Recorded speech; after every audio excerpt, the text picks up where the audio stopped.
make our blasters use pooling, we're going to start by opening up the blaster script. So select the player and open up the blaster script.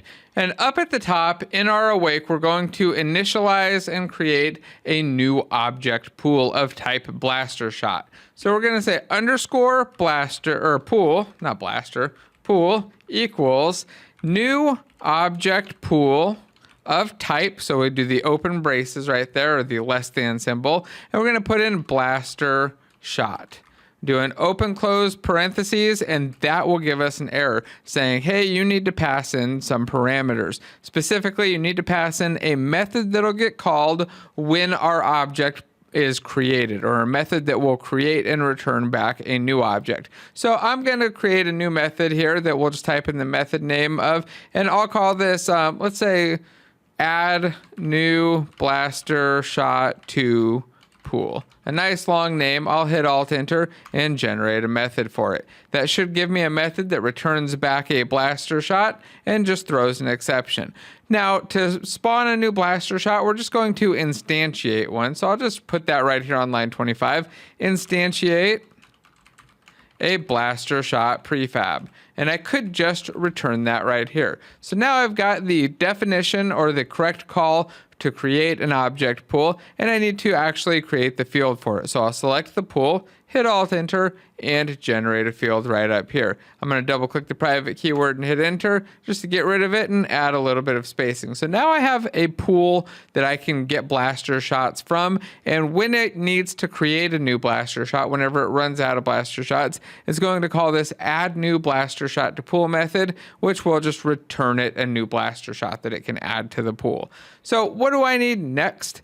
Well, I need to use this pool. So we'll copy the pool and find the spots where we instantiated before. So on line 31, when we called instantiate, I'm going to instead call pool.get.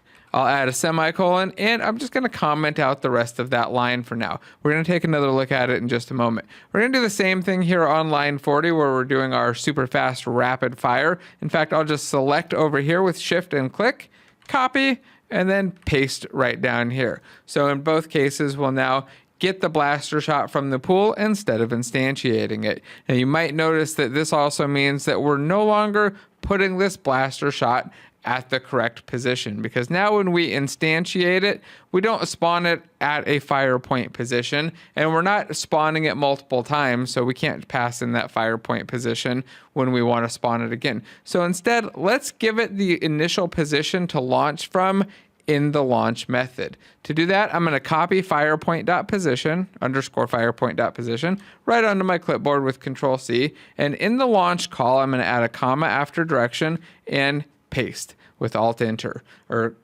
Control V, not Alt Enter.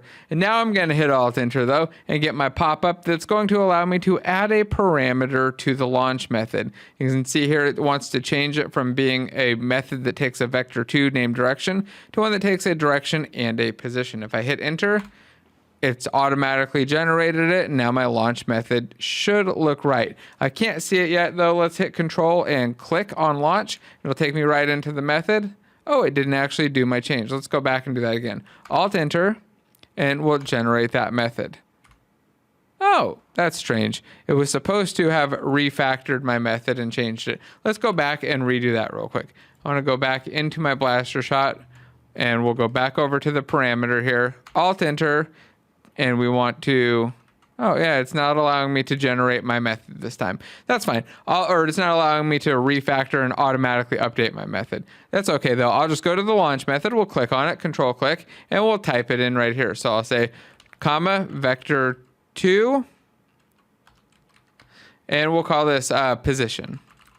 Then we'll set our transform dot position equal to position. And it's important that when you're doing these auto generates and you're going through and trying to hit the hotkeys to make things happen. Sometimes it just doesn't happen and you've got to go in and do it manually. You can't get stuck and hung up on the fact that something's not working in an autocomplete or something like that. It'll really slow you down and giant waste of time. Most of the time the tools just work, but every now and then something doesn't happen right and you've just got to work right past it. Just go in and do it manually. So here we need to get this other parameter into our second call into launch for the rapid fire. So I'm going to copy what we've got selected right there on 32 and paste it in.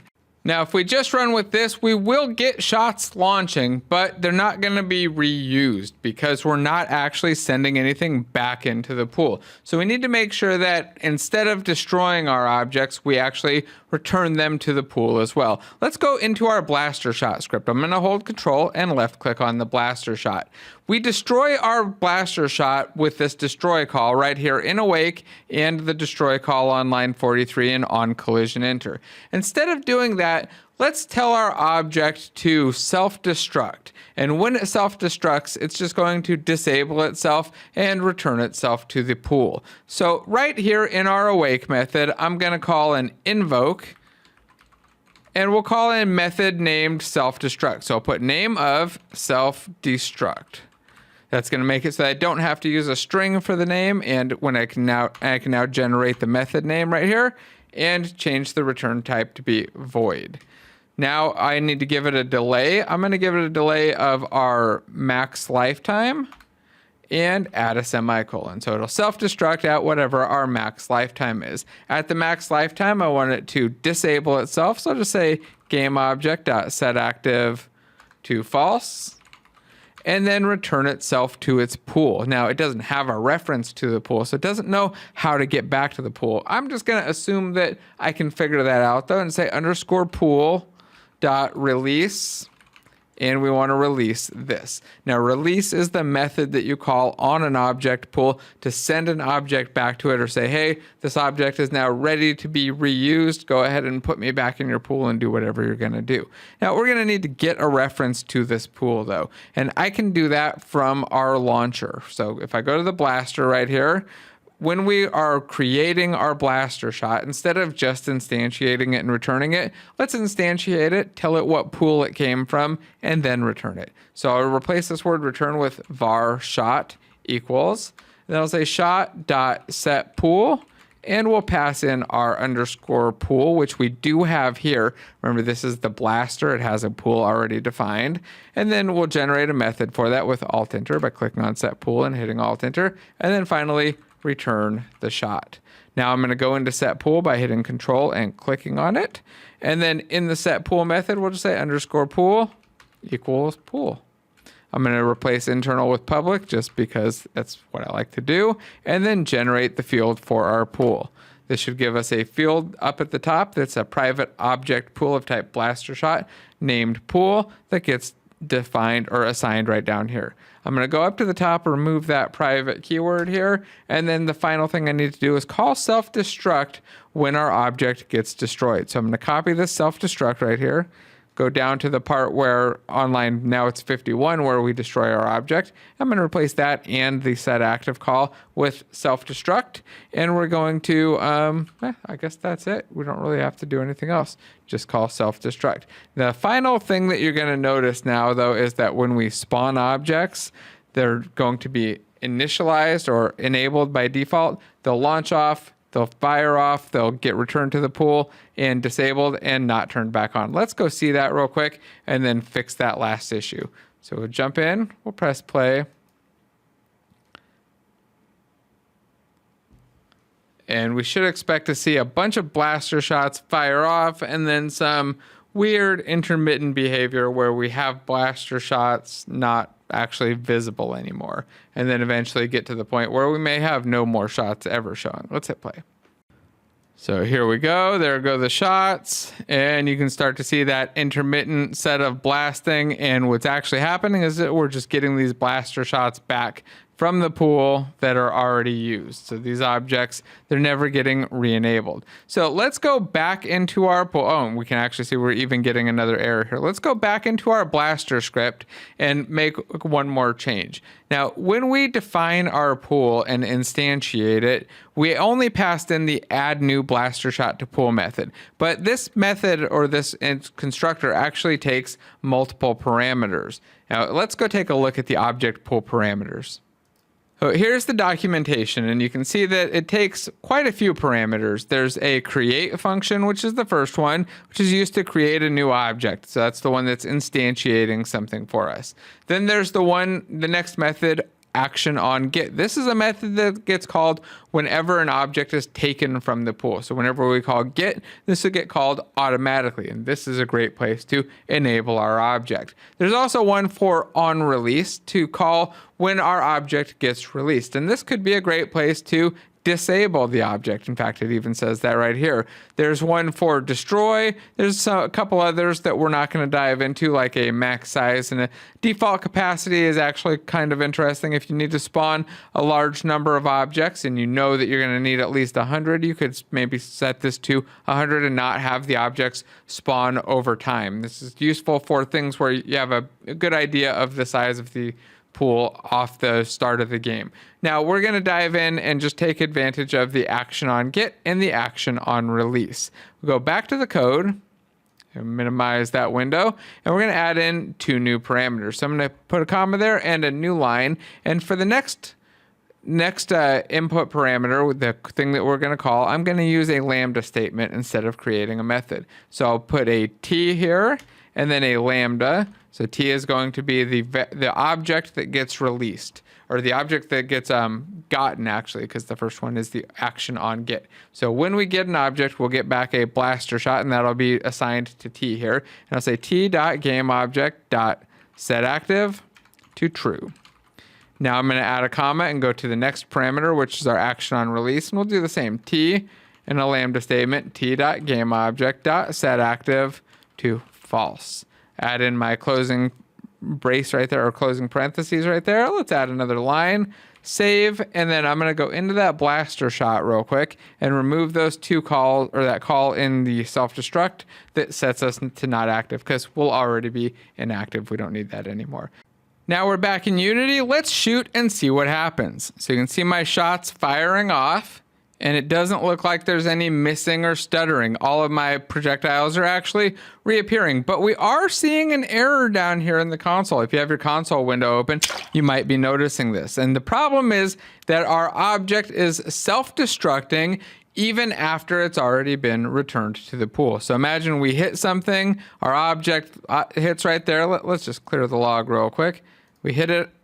Our object has been returned to the pool, but the timer already fired off or on awake to make it return itself to the pool again. And we need to fix that. We need to actually not use the timer in awake and instead use something else. We need to move it so that our object doesn't get destroyed only once and only once after it's been launched out. So let's go back into our blaster shot script and make our final change to the blaster shot. Instead of calling our invoke in on awake, we're going to just delete this completely. We're going to instead just give ourselves a self-destruct time in our launch. We'll say underscore self-destruct time equals time.time plus our max lifetime. We'll generate a field for our self-destruct time. I'm going to hit F12 and just go remove that private keyword from it.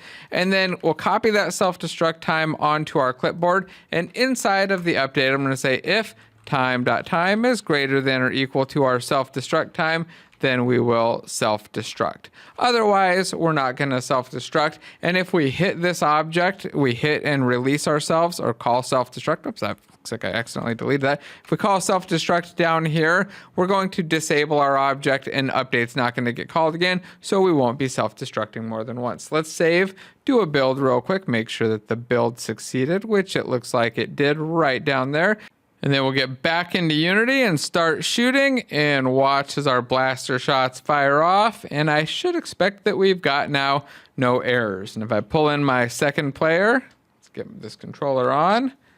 we should be able to start blasting, and the same thing. We've got shots firing off in both directions and no problems at all. If I go to my profiler window, I can pull this up and watch the memory usage. Let's see if I can drag this up properly for once. Watch my memory usage, and it should just be relatively stable, not starting to skyrocket and fly off. It is going to go up a little bit though, because we haven't completely fixed the problem. If I look over here, you see that now it's not going to go up at all. The problem is that our explosions are still not pooled. So those things are still spawning an object and still creating some memory allocations. We have one other issue too, and that's that both of our players have their own pools. So if one player starts shooting a whole bunch, let's just reproduce it real quick. If one player starts shooting a whole bunch and then the other player starts shooting a whole bunch, the second player is going to need to create all of its own objects because the first player has its totally separate pool and they're not sharing those blaster shots. So that's something that we want to think about and something we want to optimize. And of course, the other shots are the other problem. So here we go. This is that player, this second player running around. You can see all of my shots here and the size of the pool right here. As soon as I start shooting on my other player, we're going to get all new shots coming in because this player has its own pool. So let's stop playing, jump into Plastic, make sure that we've committed everything, and then we'll talk about how we can optimize this even more. So we've added basic pooling to the blaster, and let's check that in.